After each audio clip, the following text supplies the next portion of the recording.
Приветствую вас, дорогие друзья! Не забудьте подписаться на канал, поставить лайк и нажать колокольчик, а мы начинаем. Как стало известно прессе, актер Павел Деревянко уехал из дома своей экс-возлюбленной, Дарьи Месищевой. Однако он по-прежнему проводит много времени с дочками, 7-летней Варей и 3-летней Сашей. И у меня, и у Даши есть наша личная жизнь, и у нас есть наши дети, которых мы холим, лелеем и воспитываем вместе. Идеальная семья, с небольшой только поправкой: мы не живем в доме под одной крышей. Актер отметил, что он никогда не ссорился с Дарьей, его дочки не видели ни одного родительского скандала. Мы просто в какой-то момент поняли, что так будет лучше. Дочки растут счастливыми и свободными девочками, добавил Павел.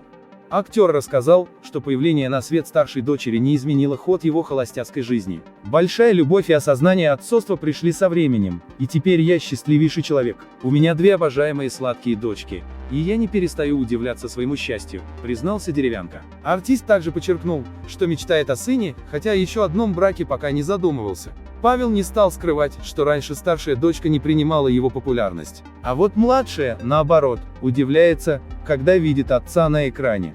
Варю поначалу раздражала моя популярность. Когда мы с ней ходили куда-то, и люди просили сфотографироваться со мной, она буквально закрывала меня руками, не разрешала. Потом мы с Дашей объяснили ей, что папа актер и это часть его профессии. По словам Деревянко, Варя активно занимается спортом, ходит на плавание и играет в теннис. Девочки часто проводят время на свежем воздухе, сейчас они живут за городом, на Николиной горе. Пока Дарья и Павел работают, за Варей и Сашей присматривает бабушка. Спасибо за просмотр, ставьте лайк и подписывайтесь. До встречи!